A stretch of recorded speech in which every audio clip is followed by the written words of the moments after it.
Hi, I'm James from Chaosium.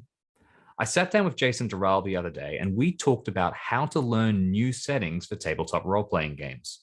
Jason has worked across a lot of different IPs, from Dune to RuneQuest to Conan, and he has developed a system which he uses to learn new IPs fast and effectively. I'm going to jump across to that interview in just a moment, but first, remember to subscribe to the Chaosium YouTube channel. It helps us out and it lets us make more content like this. Thanks. All right. Well, I've developed a process that is intuitive, but I follow it almost rigorously every time. First thing, I go through the IP and I familiarize myself with it as much as possible. Like that's usually a read through or two read throughs if it's a book or a comic. If it's a movie or a TV series, I watch it from beginning to end. Then I go through like a second time and I start taking notes, and that's like detailed notes. And usually I'll either have a computer, like a laptop handy, or just a pad of paper. And I don't try to categorize any notes. I just like literally just note things down, put a page number, a reference, and keep going. The idea is to just immerse myself. Later, I start like pulling that out and assembling these things into like monsters, characters, geography, culture, customs, religion, gods, magic, all of this stuff.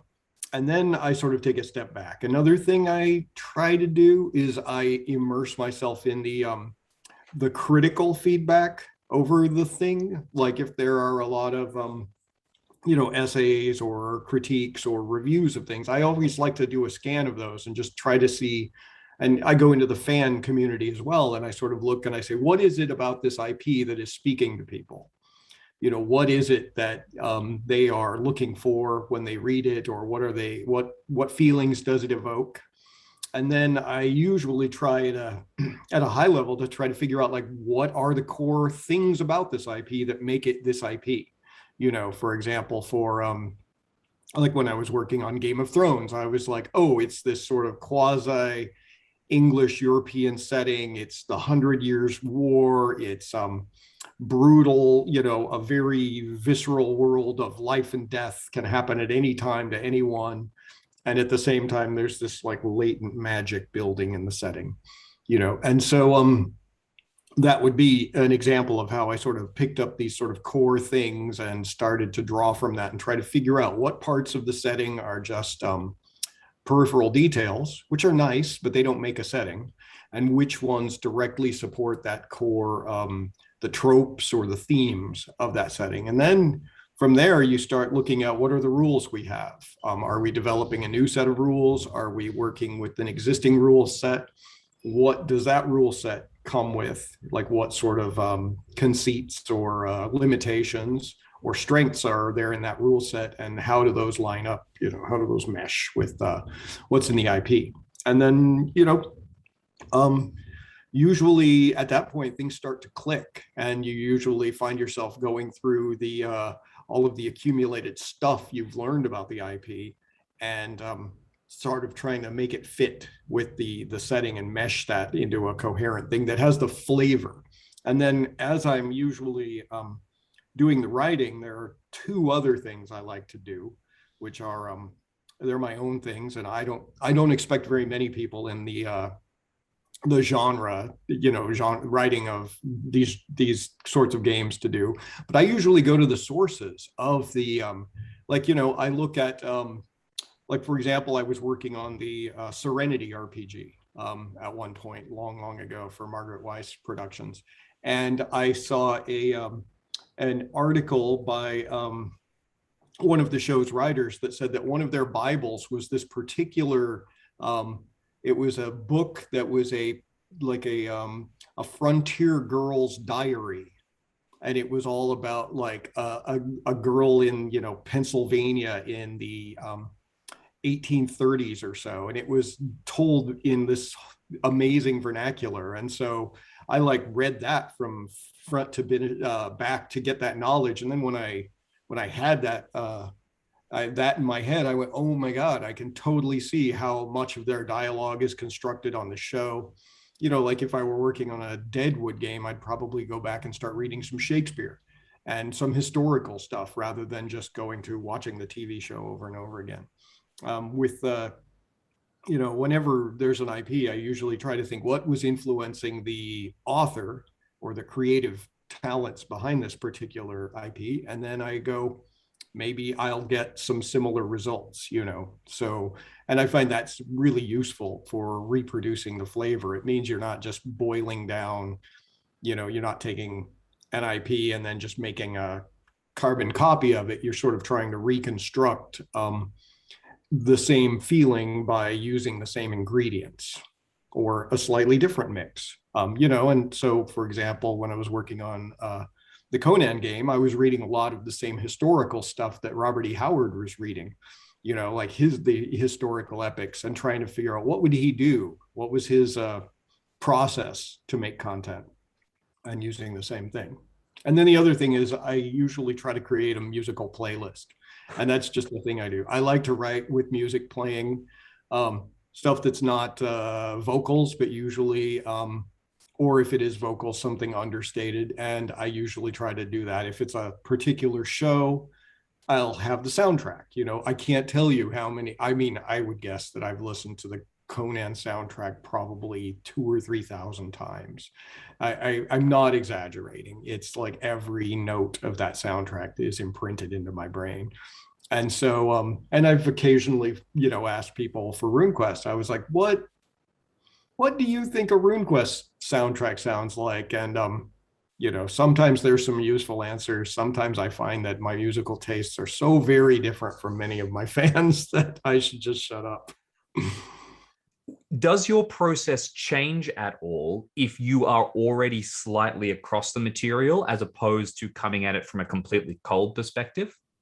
A little bit, in that I don't generally need to do a first pass on that, but usually I devote the same amount of time to like seeking out other sources or even rival sources. But ultimately my goal is to try to figure out how to make material that reflects the IP, gives it the strength that it like tries to appeal to the same flavors, the same notes that appeal to like the other fans get, and then to try to make something that's not just a carbon copy.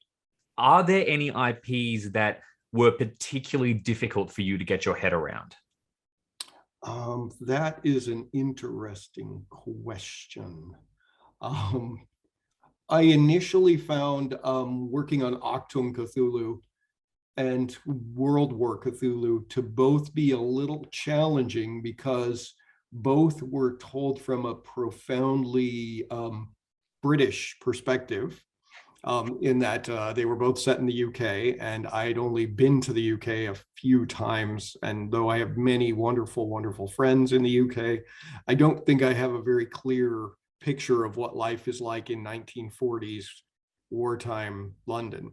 And yet also then going from that, having to basically get really familiar with the experience of World War II from a European perspective, which, being an American, I had a very, my education, failed me and gave me only a very America-centric view of World War II, for example. And so having to kind of back out and relearn a lot of what I thought I knew about World War II so that I could write stuff for both of those games. And then I had the profoundly interesting position of being in the middle of writing, the big Octung Assault on the Mountain of Madness thing for Octung Cthulhu, and moving to none other than Berlin in the middle of that. So starting that writing in the United States and then moving to Europe, into the very heart of the fatherland, it was a little strange, and it certainly colored my my completion of that book. I found that I was suddenly able to write with a lot more nuance and handle the German characters and introduce and make some interesting like distinctions that I wasn't aware of as an American. So I would say that when I started that process, I was kind of a little in the weeds, and then if anything, the whole disorienting process of changing my home and relocating to Europe actually helped tremendously with that. for GMs or people who are trying to write for a setting and familiarizing themselves with it, and are time limited, if they are pushed up against a deadline or they've got a game tomorrow because their mates come in from out of town, is there a speed version of the techniques that you could apply? What would be your first step if you had to get across something very quickly? I would. There are ample websites. I would use writers' resources for that. It used to be that you could. I mean, I don't know what the market is like for those now, and my knowledge of what's available for writing resources is pretty limited. Though we have some great English language bookstores here in Germany and in Berlin, particularly. Not many of them have sections of like writer's reference stuff. But it used to be that the Writer's Guide publishers, they used to do these amazing books on like, a writer's guide to life in Elizabethan England, a writer's guide to life in the Middle Ages, a life in the Roman Empire, a writer's guide to modern forensics. And so these were some really useful, very concise books that sort of broke them out by topic. And you could just sort of skim them at a very high level, at a very in haste, and get a great amount of information that you could use immediately in a game. And I was using those all the time if I was running something like Call of Cthulhu or another game in that world. I found that was super, super easy. And then there's, things like the DK books, and sometimes the DK books for kids are the absolute best ones you can find, like Life in Ancient Egypt. You find a DK book, it's like 35 pages. It's full color, all these bright 2-page spreads of like life along the Nile. What's inside a pyramid? Here's, somebody making papyrus. And I find those are amazingly useful. I was writing a Viking RPG once, and one of the most useful books was a DK guide to life in a Viking village. And I was like, oh my goodness, this shows cross sections of what houses look like and where people keep their animals at night and what a Viking ship looks like, if you do a cut one in half. I mean, it would sink, but I'm telling you, like, great idea for showing what it looks like. And so no, those kinds of research references are amazing. And now, and all of that was developed before there was even stuff like YouTube. I was writing a piece on bronze smelting for RuneQuest the other day, and I found myself just going down the rabbit hole of bronze smelting videos on YouTube. And I was like, oh my goodness, watching people like literally go from little ingots of bronze to fully cast swords in like 15-20 minutes. So there's a lot of great resources out there, and resources you don't have to pay for. A lot of stuff that you would think would be like as an adult you might not seek out, but things like lesson plans for teaching about colonial America and stuff like that on the internet is super useful.